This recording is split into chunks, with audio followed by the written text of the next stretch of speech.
దేశాలు మరో వినాశకర యుద్ధం అంచున నిలబడ్డాయా? అమెరికా, ఇరాన్ మధ్య దశాబ్దాలుగా నడుస్తున్న ప్రచ్ఛన్న యుద్ధం ఇప్పుడు మూడో ప్రపంచ యుద్ధానికి దారితీసేలా మారుతోందా? అవును అని అంటున్నాయి ప్రస్తుత అంతర్జాతీయ పరిణామాలు. అమెరికాకు ఇరాన్ చరిత్రలోనే మునుపెన్నడూ లేనంత అత్యంత ఘాటైన, భయంకరమైన హెచ్చరికను జారీ చేసింది. ప్రస్తుత ఉద్రిక్తతలు ఇలాగే కొనసాగి యుద్ధం గనుక తీవ్ర రూపం దాలిస్తే అమెరికా గడ్డపై మరోసారి 9/11 తరహా భీకర దాడులు ఎదుర్కోవాల్సి వస్తుందని ఇరాన్ సంచలన వ్యాఖ్యలు చేసింది. ఈ హెచ్చరికతో అగ్రరాజ్యం ఒక్కసారిగా ఉలిక్కిపడింది. అసలు ఇరాన్ అంత ధైర్యంగా అమెరికాను ఎలా హెచ్చరించింది? ఈ వివాదం వెనుక ఉన్న అసలు కారణాలేంటో ఈ వీడియోలో పూర్తిగా తెలుసుకుందాం.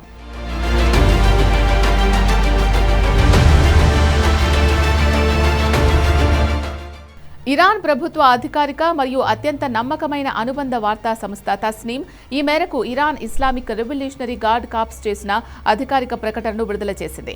ఆ నివేదిక ప్రకారం ఈ యుద్ధం గనుక ఇలాగే కొనసాగితే అమెరికాలో జాతీయ సంతాప దినాలు ప్రకటించుకోవాల్సిన పరిస్థితి తెచ్చేలా మా సైనిక ఆపరేషన్లు ఉంటాయి అని ఇరాన్ స్పష్టం చేసింది. గతంలో 2001లో జరిగిన 9/11 ఉగ్రదాడుల తర్వాత అమెరికా అధికారికంగా దేశవ్యాప్తంగా జాతీయ సంతాప దినాలు ప్రకటించింది. ఇప్పుడు మళ్లీ అటువంటి ఘోరమైన రోజును అమెరికా చవి చూడాల్సి వస్తుంది అంటూ ఇరాన్ నేరుగా వైట్ హౌస్ కే సవాల్ విసిరింది.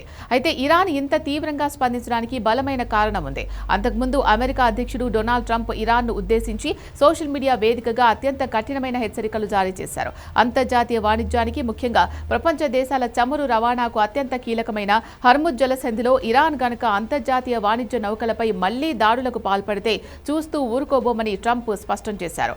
ఇరాన్ దాడులు చేసే ప్రతి నౌకకు బదులుగా ఆ దేశంలోని ప్రధాన వంతెనలను, దేశ ఆర్థిక వ్యవస్థను దెబ్బతీసేలా విద్యుత్ ఉత్పత్తి కేంద్రాలను లక్ష్యంగా చేసుకుని బాంబులతో కూల్చివేస్తామని, ఇందులో ఇరాన్ రాజధాని టెహరాన్ కూడా మినహాయింపు కాదని ట్రంప్ హెచ్చరించారు. ట్రంప్ ఇచ్చిన ఈ మౌలిక వసతుల ధ్వంసం హెచ్చరికకు ఇరాన్ రాజధాని టెహరాన్ కూడా అదే స్థాయిలో, అంతే వేగంగా బదులిచ్చింది. అమెరికా గనుక తమ దేశంలోని ఏ ఒక్క వంతెన లేదా పవర్ ప్లాంట్ ను తాకినా ఈ మిడిల్ ఈస్ట్ ప్రాంతంలో ఉన్న అమెరికా సైనిక ప్రయోజనాలు, అమెరికాకు మద్దతిస్తున్న సైనిక స్థావరాలు ఉన్న దేశాల మౌలిక సదుపాయాలపై అంతకు కొన్ని రెట్లు తీవ్రమైన దాడులు చేస్తామని ఇరాన్ సైనిక వర్గాలు హెచ్చరిస్తున్నాయి. తాము క్షిపణులను సిద్ధం చేశామని, అమెరికా చేసే ఏ చిన్న తప్పుకైనా భారీ మూల్యం చెల్లించుకోక తప్పదని హెచ్చరించింది. అంతేకాకుండా హర్ముజ్ జలసంధి గుండా ప్రయాణించే వాణిజ్య నౌకల భద్రతపై ఇరాన్ కీలక నిర్ణయం తీసుకుంది. ఆ మార్గంలో ప్రయాణించే నౌకలకు భద్రత కావాలంటే ఇరాన్ ప్రభుత్వం జారీ చేసిన సూచనలు మరియు అంతర్జాతీయ నిబంధనలను ఖచ్చితంగా పాటించాలని, తమ నియమాలను గౌరవించే నౌకలకు మాత్రమే సురక్షిత ప్రయాణాన్ని అనుమతిస్తామని ఇరాన్ తేల్చి చెప్పింది. దీని అర్థం హర్ముజ్ జలసంధిపై పూర్తి నియంత్రణ తమదే అని ఇరాన్ ప్రపంచ దేశాలకు పరోక్షంగా సిగ్నల్ ఇచ్చింది.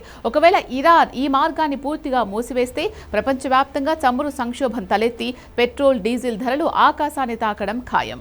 ఇరు దేశాల మధ్య మాటల యుద్ధం ముదిరి పాకాన పడ్డంతో మిడిల్ ఈస్ట్లో ఎప్పుడు ఏం జరుగుతుందో తెలియని ఉత్కంఠ నెలకొంది. ట్రంప్ హెచ్చరికలకు ఇరాన్ ఏమాత్రం లొంగకుండా 9/11 తరహా దాడులంటూ కౌంటర్ ఇవ్వడం అంతర్జాతీయంగా కలకలం రేపుతోంది.